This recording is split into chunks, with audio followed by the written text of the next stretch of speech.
I'm Pete Wright with LexJet, and I'm here today with the amazingly talented artist Greg Daniel, also local to Florida and a good friend.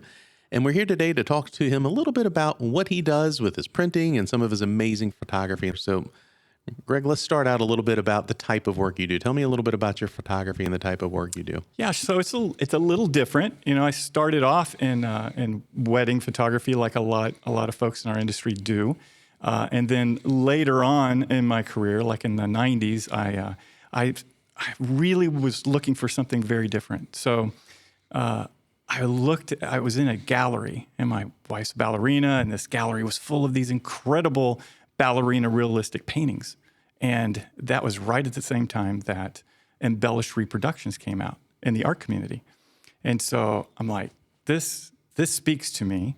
And after understanding how the artists were able to reproduce their work, scanning it into Photoshop, outputting it to Giclée, and that was when all the printers started coming out, I said, Lisa, I can do this. I can offer personalized, incredible art looking like this for our clients, utilizing photography and the art world in this embellishing process and being able to blend them together and hybrid them. So that's how it started on the where we started this type of business model that we're in today. And it has proven to be a really great thing for me, my soul, and being able to create like an artist. So we're more of a commission type artist. Our business model's very much like an art gallery business model. So you started out in weddings and then transitioned to that fine art side. Yes. Was printing like an immediate, okay, if we're going to do this, we're printing our own stuff. Was that kind of an immediate thing, or did you outsource and eventually decide I need to be doing this in-house? So we offered early on products that were designed. So they were designed for particular purposes for their homes, right? So it was more like an interior design meets a photographer meets an artist in the art community. And I just blended them all together. So we were designing pieces for the home. So obviously we had these big wow walls we had to have pieces for. And then we had these transitional walls, which were smaller walls, like between, going down a hall or between a bathroom and a bedroom. And then we had small pieces, like we're on a desk or something like that. And then obviously albums. So with that in mind, I was not able to or didn't want to do the very large wall pieces first. So we kind of partnered with a lab to be able to create that type of product so that he could perform that for me. And then I started off with the smaller pieces, which were the transitional art pieces, which were very manageable because at the time, that was back when, and I know you can relate to this, I was doing Polaroid transfers.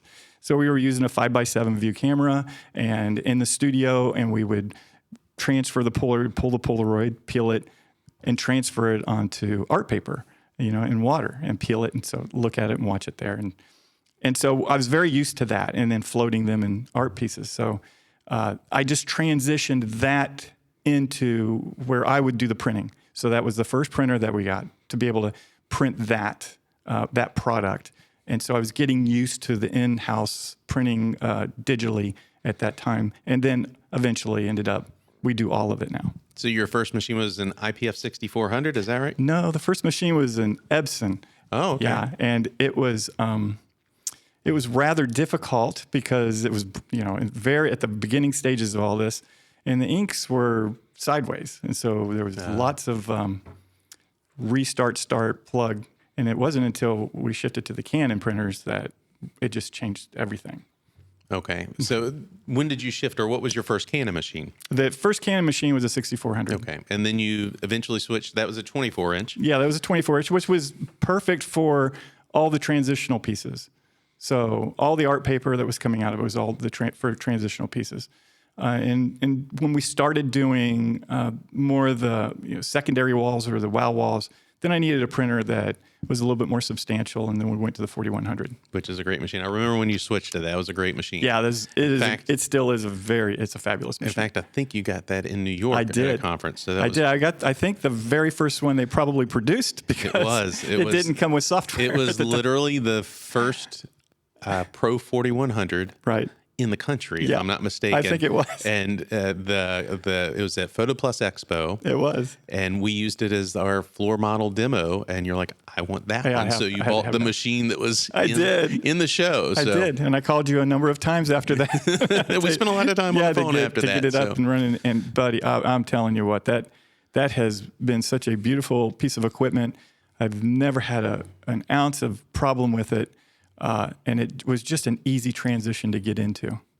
So you've got 3 different medias that you really like to use. And I want to kind of go through each of them and talk about what instances you use each one for. And the first one is Maldives. And I know that's a pretty new one for you. It's a canvas, because the canvas you were using, we were back ordered on. So you wanted, hey, what have you got that I can try in the meantime? Right. So you tried the Maldives, and it sounds like you like that one. Tell me a little bit about your experience with the Maldives. Boy, I love it. You know, it's always when you're in a flow and you enjoy the products that you're using, and then you find out, oh, I can't get that product. It's like, okay, now we're going to have to, work with and try to introduce a new product.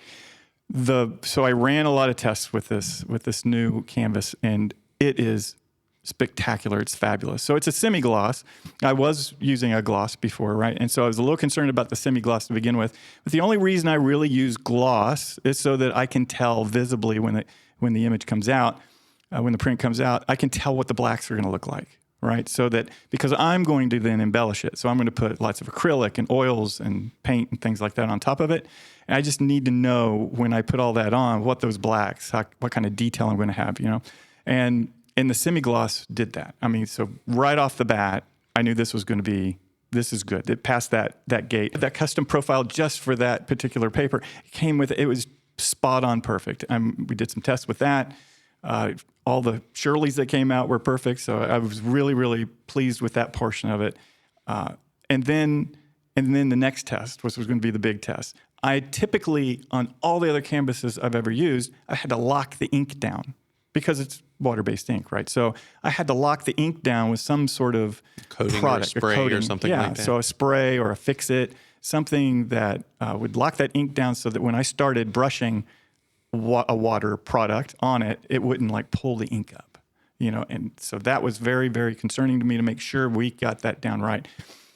So I just played with it first without any additional product on it, with water and a brush, and scrubbed. And I thought, this ink's not coming up, which is I've not seen a product that would do that. And then I started applying the products that we put on top of it.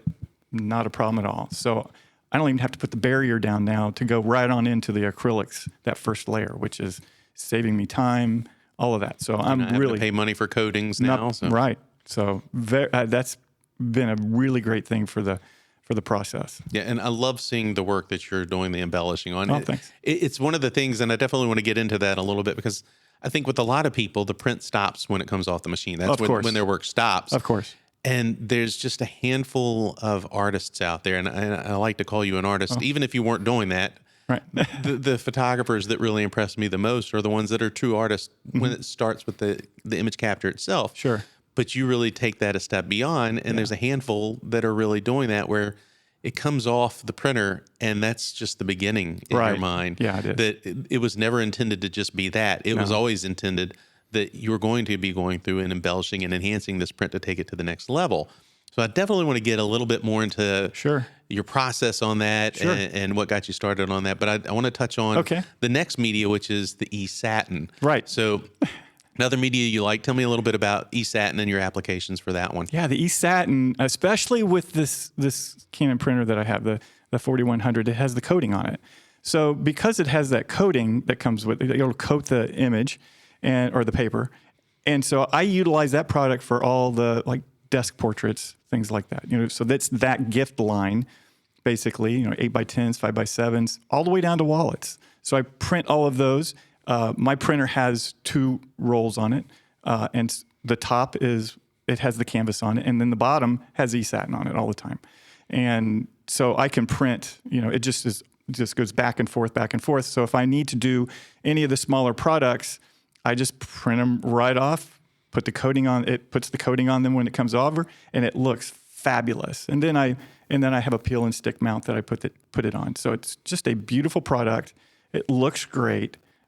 And it's just really well done. And that e-satin has a really sweet, beautiful color and great contrast to it. Yeah, I think it has one of the best D-maxes. Right. I mean, the deepest, richest blacks. Yes. And for me, I would say for more than a decade, that was my go-to paper for competition prints. Oh, really? Yeah. Because when the lights hit it for judging, those blacks stayed black. They didn't go milky. Right. They just stayed nice and black. And it's hard to find that. Oh, right. It is very hard to find that. And it's got a beautiful texture to it. It does. Especially when it comes off with that coating on it. It just is, it does really, really well.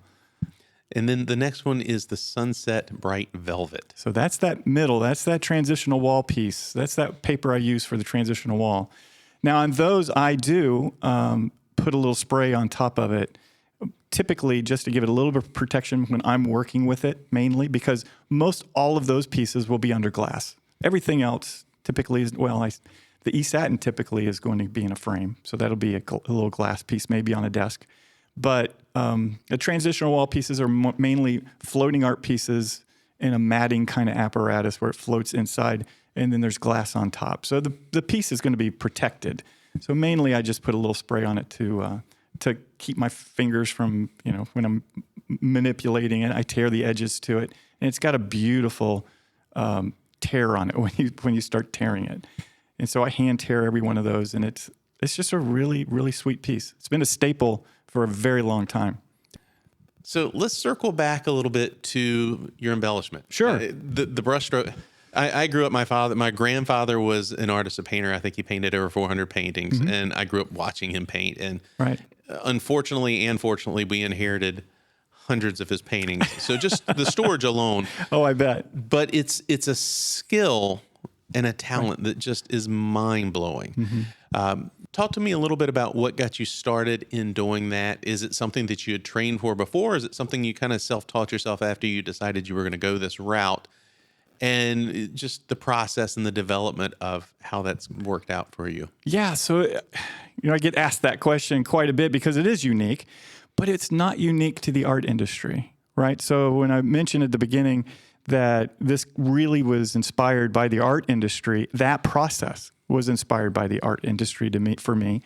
And, I did have to teach myself because I had to hunt. And the art industry actually is still struggling with, the exact way. There's no real formula that they do the embellishing on. Because you could walk into an art gallery and you see all these reproductions that you see, these artist reproductions. They're all embellished reproductions, but they're at so many different levels. And it's really mixed media. And that's what we call our product because it is mixed media. And if you look at mixed media in art galleries, it is from A to Z on the way they do it. But there's certain science to it and certain layers that I put on that I've adopted that works for my process, works for our images. And it did grow in time. So I didn't do it all in one fell swoop when we first started doing it. So mainly the first thing that we started doing on the embellished reproduction first was outputting the giclée, right? So it was an output giclée. And then in doing Photoshop work, so heavy art Photoshop work back then was at the beginning of the Photoshop world in the first days of Photoshop, right? And so I used all of those, not to the painter level yet, because Corel had not come out at that point. Fortunately, it came out not that long after, and I started digital painting, and I still do in Corel. And so it's a digital paint process that I paint every pixel on the image before I output. So all that's happening, you're capturing the image before it goes to the print. Right. There's quite a bit of work. And you're brush stroking it digitally, but it's still going through the same as if you were actually painting. I mean, we could think of people like Helen Yancey, who amazing talents, right. Almost kind of one of the pioneers of that. Absolutely. Yeah. So going through and doing all that work. So you're almost basically painting this image twice. Exactly. So you're painting it the first time digitally, and then keep going with your process. So for that, eventually we ended up painting it. But before we started the painting, because there wasn't a program to do anything like that, we just did heavy work, artwork in Photoshop. So did all the construction, the design, correcting any kind of designs that we wanted to do with it, and then doing, heavier artwork to it. And then we would output it, and then we would put acrylic on it. So we would put, it's a water base. So golden makes an incredible acrylic, and it's more of a thicker, it's got a little thickness to it, right? So it's a gel. And so we put the gel on, and we would brush stroke it and make the brush strokes in the line and the design of the product. That was really the first step of doing this product that we started creating. The next step on that was then to start doing highlighting. So when we talk about painting on top, it's the embellishing process in the art community. It was all about, utilizing highlighting and highlighting the paint. The person that made that really prolific was Thomas Kinkade. Mm-hmm. If you remember Thomas Kinkade, you'd go in, the portrait, the photographs the paintings of light, right? Painter of light. You'd go in and they'd like turn the light down and turn the light up and it'd glow. And those are all embellishments that are on top of his reproduction painting is really what it is. So it's an embellished reproduction. He had a lot of embellishment on it. And then you could also go into galleries and see someone, maybe it's a martini glass and there's a red swipe on it. And that was it with the oil paint. So it can go from one extreme to the other. I would say we're probably 20% of the painting on top of it is utilizing highlighting. So I don't do anything to the face on the top of it, but clothing, environment, trees, things like that, we're enhancing it, we're embellishing it, we're highlighting it, things like that. That's fantastic. Then on top of that, now to be able to take the sheen, because there's going to be a sheen difference with oils on top of that acrylic. Then we're going to varnish the top. And so that's mainly just to level out the sheen. And the beautiful thing of that is it's a one-off at this point. Yes. This isn't something you can just print another one off. No. And what that's got to do from a market standpoint and a value standpoint, I could sit here as a photographer and go photograph a family or an individual, and I would have to push reprint right. all day long to get what you're able to reproduce financially from one of these, right? Because of the value of something that, if there's one of something, it's an heirloom. True. The value of that, it's one of a kind. You're never going to get anything else like it. Right. Even if you were to reprint the same digital version and go back and re-embellish it, it's still different. It's a different thing. And the amount of time and I'm sure you would love it if they said, yeah, can we do another one like that at the same price? Sure, absolutely. Absolutely. But the work that goes into that, right? There's a perceived value, and it's not just perceived, it's a true value to the time and effort that goes into doing something like that. And what I don't think a lot of people realize is that the papers and the prints that come off of an inkjet print can have that done. Oh, absolutely. And I think so many photographers are like, I want to call myself an artist. Well, you can. Even without doing those things, you can. When you photographed before you started doing the embellishing, did you find that you saw certain ways of, I need to light this differently so that my embellishment stands out a little differently? Did it make you change the way you photographed any, or were you able to say, you know what, the way I'm photographing is perfect for the way I embellish? Yeah, that's interesting. That's an interesting question. And I probably do subliminally think that way. But when I'm creating the piece and the captures, what you're speaking of, the capture that I take during it, I probably have been influenced by all the paintings that I've done in the past on how I'm actually painting it. But it's not on the forefront. It's not on the forefront of my mind. But also, it's interesting that you're talking about maybe the science of the process. It is something that it's in my toolbox, and it's there, and I use it without really thinking a lot about it. So, yeah, most everything that we do is commissioned, and it's commissioned for the purpose of creating these pieces. So I don't know that I would approach it any different if it wasn't, but that's pretty much how I see the world, how I see how I see my art, and how I create it. So if you were talking to a photographer that was considering printing, what would you tell them to help them decide one way or the other in terms of, this is something you should consider and this is why you should print? Well, we talk to a lot of photographers, and we do workshops and things like that. It's one of these things that if you feel like this would be something that you would enjoy, then it's something to really get into it. If you really love the art piece of it, then it's something to really, really, really try. Even if you started off small, like I did. I started off small with a smaller printer and working with that one product line. It was just such a pleasure. Now I did start off in the darkroom, back in the early days. So this really filled a hole that was missing when the digital world came around. And so it's really a beautiful thing seeing that print come off and that you have full control from start to finish. And I can control that. So as I'm doing the art, as I'm creating the art in the digital world, I'm creating it to print it. I'm creating it so that I know, all the artwork that I do and all the pieces that I put together, it's all for the purpose of the output, right? So I have that in mind as I'm doing the artwork, which I never really did previously, right? I never really thought about that so much because it was somebody else's problem to print it, right? So it becomes yours, and now you can manipulate, you can change it, you can do test prints, you can see, yeah, I want to tweak this, I want to tweak this. So if you're one that really loves to get the best of the best, that's the way you do it. I mean, I am tickled and love everything I do every single day when I'm creating these pieces. Yeah, so many people that I talk to that are thinking about printing, they seem to be so intimidated by the size of the machine, and that's going to be so hard to learn and so hard to do. Was your experience like that at all? No, it definitely wasn't. I did at the very beginning have a little difficult time with the one brand that I mentioned earlier, that I did struggle with that because the equipment really wasn't up to speed yet, in the early days. I think the designs have become incredibly well done and very user-friendly. The interface has become incredible user-friendly.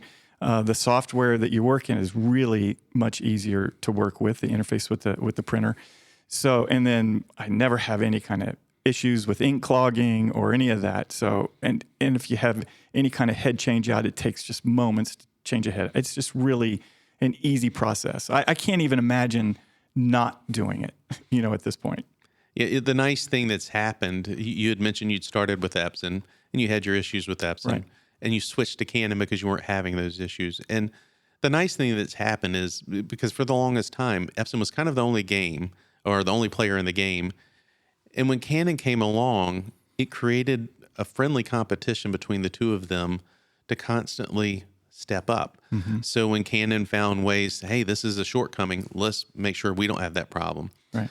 It made Epson address that. Right. But we're going to add this. So then Canon. So what we're seeing now is every 2-3 years, Epson will release one, Canon will release one. Yeah. And anytime you have competition that's making them raise the bar with each other, it only helps us, right? Well, it did. As Yes, the it artist, I mean, at the end of the day, you're getting the benefit of the work that they're doing to constantly push each other and push themselves to produce better product. And, Right. From my side, being able to see your work over the years and just sit back and say, man, I wish I could do what he does. It's great to me that, Canon's been able to produce a machine that allows you to produce the work you're doing. Yeah. And I honestly, Pete, I really don't, I'm at a stage in my life, I really don't have to do this. So why do I do this? Why do I continue doing this? I've created a business and a business model that I'll never retire. It's one of these things I love to do. I love to create. I love doing the art from start to finish, from capture to finish. So it's just something that's very pleasurable, something enjoyable. It's not that difficult. It's not really as much about talent as it is about skill, where you can learn how to do these things. So anybody that's watching Yes. that may want to know a little bit more about classes that you have or any workshops, because I know you do some teaching. Sure. You speak at conferences around the country, but you also do some workshops. Sure. If they wanted to find out about opportunities to learn a little bit more from you, what can they do? Yeah. So the best thing is just to email me at Greg Daniel, GregDaniel, at CFL, Charlie Frank Lima, .rr as in roadrunner.com. And just mention that you'd like to be added to the student list. And when we do mail outs, when our workshops come up, then you'll be on the mailing list. Perfect. And do you have a website they can go check out some of your work? Yeah, GregoryDanielPortraits.com. And just hop on there and take a look. Perfect. Greg, thanks so much. Always a pleasure to spend time with you and chat with you. I feel like I learned something every time I talk to you. So and thanks for all your support. Absolutely. All these years. Thank you so much. Absolutely. Thank you so much. All right, Pete.